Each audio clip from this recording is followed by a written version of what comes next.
할렐루야. 저를 한번 따라해 보시겠습니까? 나는 하나님의 귀하고 복된 자녀입니다.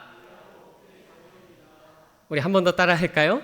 나는 하나님의 귀하고 복된 자녀입니다. 아멘. 여러분, 이 사실을 정말 믿으십니까? 이 고백이 여러분들의 고백이십니까? 이것이 우리의 정체성인 줄 믿습니다. 우리는 하나님께서 사랑하시는 하나님의 귀하고 소중한 복된 자녀입니다. 날마다 세상을 살아가면서 이러한 정체성이 흔들리지 않고 그 정체성 위에 살아가는 저와 여러분 될 수 있기를 간절히 소망합니다. 어느 날 한 아이가 서커스 공연을 보러 갔습니다. 화려하고 재미있는 공연이 마치자 이 아이가 참 감명을 받았나 봐요. 재미도 있었고 또 인상이 깊었습니다. 그래서 서커스 무대 뒤로 그 발걸음을 옮겼습니다. 그 무대 뒤에 가자 그 눈길을 사로잡은 것이 하나 있었는데 다른 어떤 것도 아니라 그 중앙에 있었던 코끼리 한 마리였습니다. 코끼리가 참 재미있게도 작은 말뚝에 묶여서 그 자리에 가만히 앉아 있더라는 거예요. 그래서 이 아이가 이렇게 질문했습니다. 아저씨, 저기 코끼리는 덩치도 크면서 왜 작은 말뚝에 묶어놨어요? 혹시 자기의 힘으로 그걸 뿌리 뽑고 도망가면 어떡해요? 그러자 이 사육사 아저씨가 이렇게 이야기합니다. 저 코끼리는 절대 도망가지 못해. 저 코끼리는 아주 어릴 때부터 저 말뚝에 묶여져 있었는데 그때는 아무리 힘을 써도 그 말뚝을 뽑을 수가 없었어. 그런데 조금씩 시간이 지나자 어느 순간 그게 자신의 집인 줄 알게 된 거야. 어느 순간 무뎌지고 어느 순간 그곳이 자기의 자리인 줄 알고 더 이상 몸집이 크고 힘도 세고 뿌리 뽑고 나갈 수 있음에도 그곳에 그냥 머물러 안주하고 있는 거야. 더 이상 길들여졌기 때문에 도망치지 못해. 이것은 서커스장의 거대한 코끼리가 어떻게 길들여지는지를 보여주는 한편의 이야기입니다. 그런데 여러분, 우리도 이 코끼리처럼 어릴 때부터 시대가 만들어준 그 말뚝에 우리가 그렇게 묶여서 살아가고 있다는 것입니다. 한번 생각해 볼까요? 여러분, 예쁘다, 잘생겼다. 여러분, 어떤 이미지가 떠오르십니까? 어떤 그림이 그려지십니까? 저 말고요. 네. 우리는 이러한 이야기들을 들으면요, 나도 모르는 사이에 무의식적으로 떠올리는 이미지나 어떤 그림들이 있습니다. 잘생겼다, 예쁘다라고 했을 때 어느 순간 내가 그동안 봐왔던 예쁘고 잘생긴 어떤 인물들이 떠오르기도 하고요. 어떤 그러한 이미지들이 떠오르기도 해요. 행복, 성공, 실패, 불행, 이러한 것들은 역시 어떠한 TV 속에서의 이미지, 누군가 이야기하거나 누군가 어디선가 그렇게 살아가고 있었던 모습들을 통해서 우리는 무의식 중에 그런 것이 행복이다, 그런 것이 성공이고 이러한 것들이 실패고 이러한 것들이 불행한 것이다, 이렇게 여기면서 살아간다는 거예요. 그런데 여러분, 잘 생각해보면 그러한 이미지는 어디서 왔습니까? 그러한 이미지는 여러분들이 만들어낸 것입니까? 아니에요. 우리가 살아가면서 어릴 때부터 들어왔던, 어릴 때부터 봐왔던 어떤 미디어나 광고나 주변에서의 어떤 세상 속에서의 어떤 가치관들이 심어준 우리의 시선이라는 거죠. 근데 중요한 것은요, 우리가 살아가면서 그런 기준들을 진짜라고 믿으면서 살아간다는 겁니다. 그리고 더 큰 문제는요, 그 시선이 우리의 신앙까지도 왜곡시킨다는 사실입니다.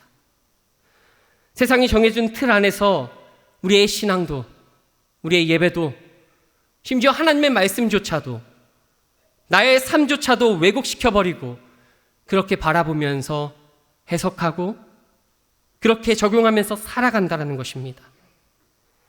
오늘 본문에 등장하는 이사야도 그런 삶을 살았습니다. 이사야서 6장은요, 이사야의 소명장이라고 불립니다. 하나님께서 이사야를 부르시고 그리고 그 부르심에 이사야가 응답하는 장면이지요. 이사야는 어떤 삶을 살았을까요? 하나님이 부르시기 전에 그는 어떠한 삶을 살아왔을까요? 성경은 그 이전의 삶을 이야기하지 않습니다. 단지 우리가 몇 가지의 단서를 통해서 그 모습을 한번 그려볼 수는 있을 것 같아요. 오늘 본문 속에 등장하는 그리고 본문에 이사야가 이야기하는 것을 통해서 아마도 이사야는 이러한 삶을 살았던 것 같아요. 이사야의 주된 중심지, 활동지는 예루살렘이었습니다. 그리고 이사야가 주로 예언 활동을 했던 곳은 유대의 왕들이었습니다. 그 왕들에게 하나님의 말씀을 선포했지요. 특히 유대 전승들에 따르면요, 이사야는 왕족 출신이라 하기도 합니다.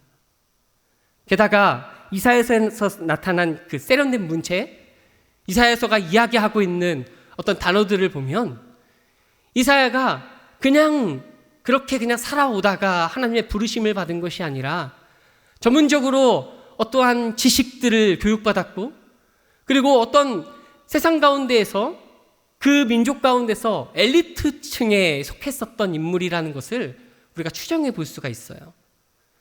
그러니까 한마디로 이사야는 말씀도 알았고 예배에도 성실했을 것이고 공동체 안에서 당당하게 살아갔었던 사람이었을 겁니다.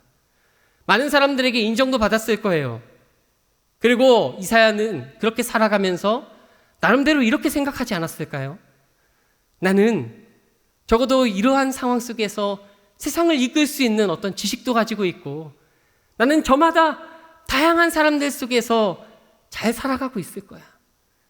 나는 지금 내가 살아가고 있는 걸음이 다른 사람들보다는 조금 나은 삶을 살아가고 있고, 아니 부족함 없는 삶, 어떤 죄악 가운데 머무르지 않는 삶일 거야. 왜요? 오늘 5절 말씀에 보면 이사야가 그러한 모습을 보였을 것이다 추측하게 하거든요. 오늘 성경 본문은 이사야가 하나님의 거룩한 임재 앞에 섰다고 이야기합니다. 하나님께서 그에게 찾아오시는 거예요. 그리고 천사들이 이야기합니다. 거룩하다, 거룩하다, 거룩하다, 만군의 여호와여. 하나님의 그 거룩하심을 나타내면서 하나님의 그 진리, 그 영원하심을 선포하고 있습니다. 그 거룩함 앞에서 이사야가 이렇게 고백하는 거예요. 오늘 5절 상반절인데요, 이렇게 외칩니다. 화로다, 나여 망하게 되었도다. 나는 입술이 부정한 사람이요. 망했다는 거예요. 하나님의 거룩한 임재 앞에 서보니까 지금 자기의 삶이 부정했다라고 이야기하는 겁니다. 여기서 입술이 부정하다라고 표현하는데요, 사실 이 입술은 자기가 어떤 그동안 내뱉었던 말이나 어떤 그러한 것들이 부정하거나 잘못되거나 그러한 것들만을 의미하지는 않습니다. 이것은 좀 더 포괄적인 의미가 있어요. 내 입술로 나타나는 어떤 그 근본적인 생각이나 어떤 나의 마음이나 그가 가지고 있었던 어떤 정체성, 그런 말들을 통해서 나타날 수 있을 만한 그런 삶의 그런 의미들, 그 모든 것들을 전반적으로 이야기하고 있는 거예요. 하나님의 임재 앞에 서니까 그 모든 것들이 부정한 것들로 나타나고 보여지더라는 거예요.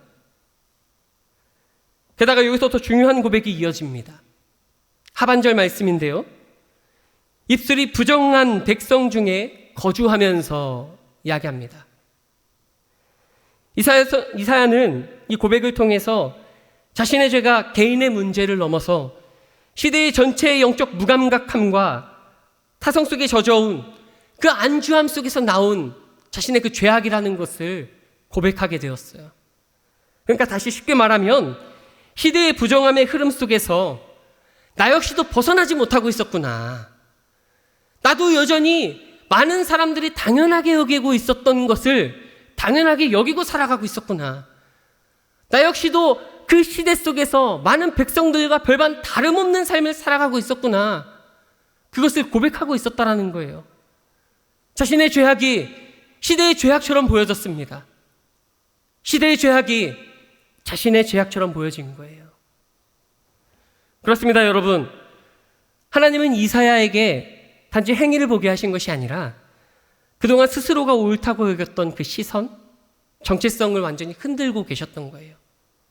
그리고 그 안에서 새롭게 바라보게 하십니다. 이것은 정체성이 무너지는 것이 아니에요. 비로소 진짜 하나님의 시선으로 회복되어지고 있는 과정이라는 겁니다. 이것은요, 이사야의 이야기만은 아닙니다. 오늘 우리의 현실이고 우리의 이야기라는 겁니다. 우리는 때론 이렇게 이야기해요.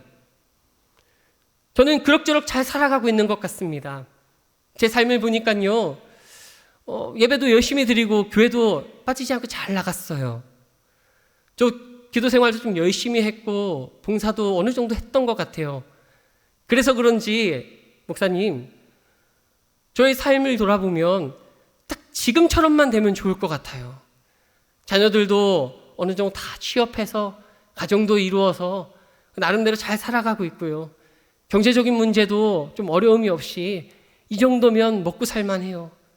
건강의 문제도 돌아보니까 그동안 아픈 데도 없이 잘 살아가고 있어요. 부러울 것 없이 그저 내 삶은 좀 안정적으로 잘 살아가고 있는 것 같아요. 여러분, 여기서 그 괜찮음, 그 판단의 기준은 무엇입니까? 누구로부터 온 것입니까? 혹시 세상의 기준과 가치의 왜곡된 시선으로 판단한 것은 아닙니까? 반대로 이렇게 말씀하는 분들도 계십니다. 내가 좀 기도가 부족한가 봐요. 삶이 나아지지가 않아요. 하나님 언제 내 기도를 들어주실지 도저히 그 때를 모르겠어요. 때를 알면 참 좋을 텐데 그 때가 이루어질 때까지 좀 참고 기도해야 할까 봐요. 여러분, 이 말들 속에서도요, 세상이 정해놓은 성공과 행복의 기준이 숨어져 있다는 겁니다.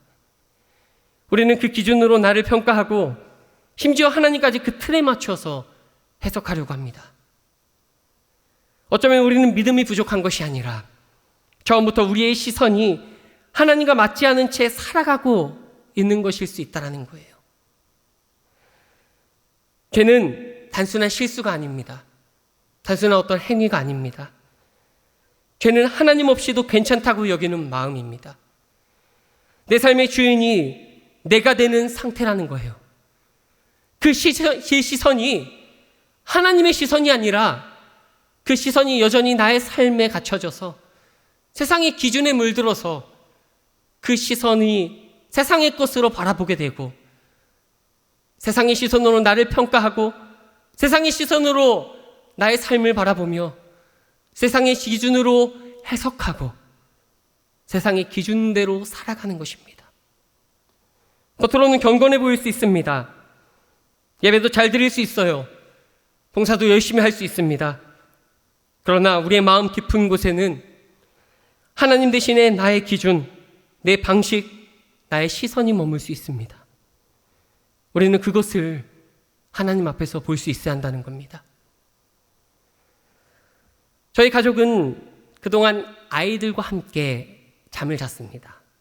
가족 침대로 이렇게 묶어서 아이들과 늘 잠을 잤는데요. 아이들과 방을 최근에 이게 분리를 해줬습니다. 삶의 질이 좀 나아진 것 같아요. 한 번은 분리하기 전에 제가 좀 늦게 집에 들어갔습니다. 그래서 오늘은 조금 일찍 자야겠다. 너무 피곤하다. 그런데 사실 저희 집 아이들이 에너지가 넘칩니다. 그냥 넘치는 게 아니라 차고 흘러 넘칩니다. 아침부터 뛰기 시작해서 밤 늦게까지, 자기 전까지 뜁니다. 얼마나 뛰면 집에 있는 소파가 무너져 내렸습니다. 그날도 어김없이 뛰고 있었습니다. 열심히 소파에서 뛰고 있더라고요. 그래서 오늘은 얘들아 일찍 자자. 그리고 일찍 아이들 데리고 방으로 들어갔어요. 그리고 자자 하고 누웠는데요. 여전히 뜁니다. 한쪽은 아들이, 한쪽은 딸이 신나게 뛰고 있습니다. 제 발도 밟고요. 배도 밟고요. 그래서 참았어요. 인내하면서 자자.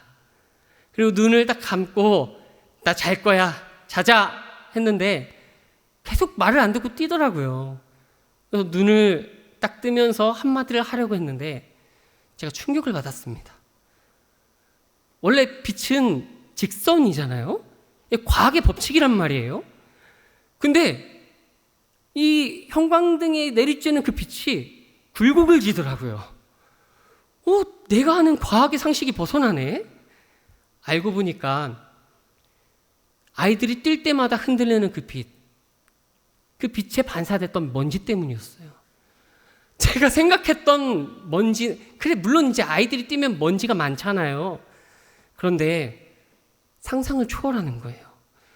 여러분 그거 보셨습니까? 밀폐된 공간에 연기가 피어질 때 연기가 가득한 것, 거짓말 하나도 안 보태고 온 방 안에 먼지가 공기가 가득한 것처럼 먼지가 가득하더라고요. 얼마나 충격을 받았는지. 그 즉시 문을 열고 방문을 다 열고 코를 막게 됐어요. 근데 여러분 그때 다시 한번 알게 됐습니다. 내가 생각하는 것보다 먼지가 가득한 것, 어떤 빛이 비춰질 때 비로소 내가 본 것처럼 우리 하나님의 시선이 그렇구나. 하나님의 시선이 우리의 삶을 비추고, 하나님의 시선이 나의 심령을 비추고, 하나님의 시선 앞에 내가 선다라는 것은 무엇인가? 결국엔 내가 보지 못했던 나의 그 왜곡된 시선들을 고치시고 하나님의 시선으로 나의 존재를 보는 것이구나. 그 하나님의 시선이 내 안을 비출 때 고장났던 나의 시선이 다시 한번 하나님의 시선으로 회복되어지고, 내가 보지 못했던 그 죄악이 드러나고 그 죄악을 주님 앞에서 회개하며 나아가는 것이구나. 여러분, 오늘 이 밤에 하나님의 시선이 우리 안에 비춰지기를 간절히 소망합니다. 그래서 내가 놓치고 있었던 죄의 먼지들, 괜찮다고 방치해두었던 위선과 교만뿐만 아니라 하나님의 자녀로서의 정체성을 잊고 살아왔던 자기 비하, 위축된 그런 시선들까지도 온전히 보게 하시고 회복시키시는 놀라운 역사를 경험하는 이 밤 되어지기를 간절히 소망합니다. 중요한 것은 우리 하나님의 빛이 비춰지는 것은 우리를 정죄하기 위함이 아니라는 거예요.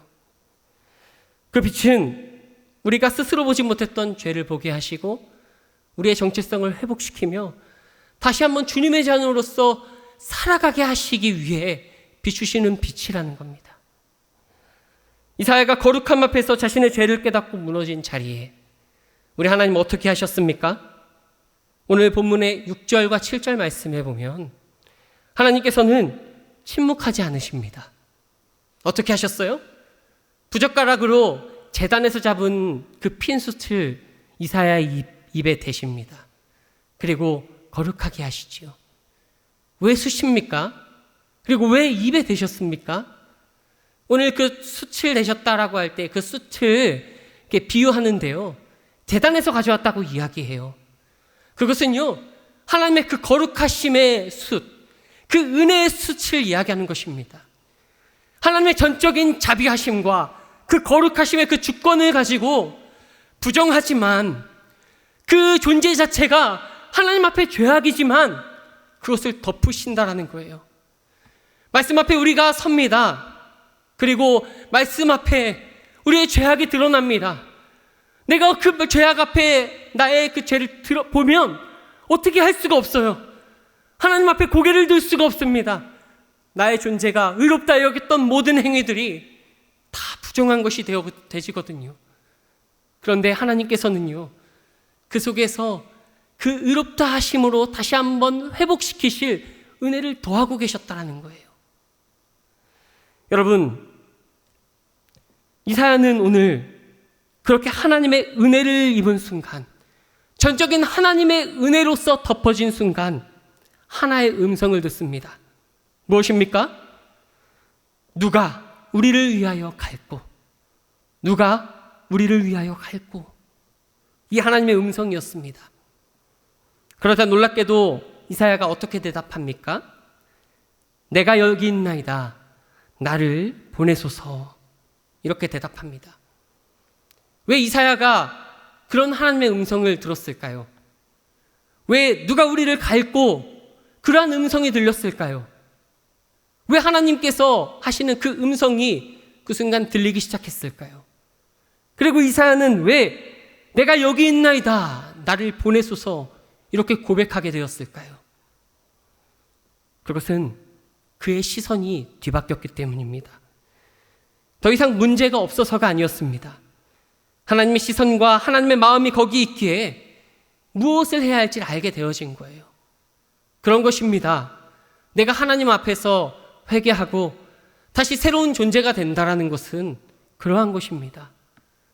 하나님의 말씀 앞에 이전에 내가 바라보지 못했던 그 모습들이 보여진다라는 것은 내가 그동안 살아갔던 나의 정체성, 그리고 내가 살아갔던 그 발걸음, 그동안 나의 기준에서 걸어갔던 그 삶의 목적이 하나님께서 그동안 그것이 세상의 기준이다, 그것이 너의 생각이었고 그것이 내가 원했던 것이 아니다라는 것을 깨닫고 하나님의 시선으로 보니까 하나님이 나를 왜 이 자리에 세웠는지, 하나님이 도대체 나에게 왜 그런 것들을 경험하게 하셨는지, 하나님께서 도대체 나에게 무엇을 깨닫게 하셨는지를 알게 되는 거예요.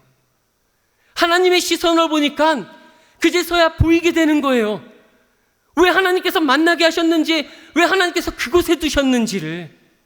그리고 그제서야 하나님께서 원하셨던 삶의 모습이 보이기 시작하는 겁니다.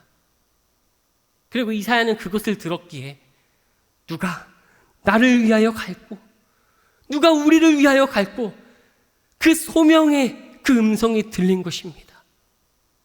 그래서 그 소명을 깨닫자 내가 여기 있나이다, 이제는 내가 알았습니다, 이제는 내가 가겠습니다, 이야기한 것이라는 겁니다. 일본에 킨츠키라는 전통이 있습니다. 이것은요, 이 아름다운 그릇들 보이시죠? 굉장히 예쁩니다. 그런데 자세히 보시면 저 금 있죠? 저것은요, 사실 깨어진 자리에 금으로 이어붙인 거예요. 이 킨츠키라는 이 기법은요, 깨어진 그릇을 금으로 이어붙여서 다시 아름다운 새로운 그릇을 만들어내는 것입니다. 이런 공예를 하는 이들은 말하는 것 같습니다. 깨진 자리는 부끄러움이 아니라 다시 이어진 증거이기에 더 가치가 있다.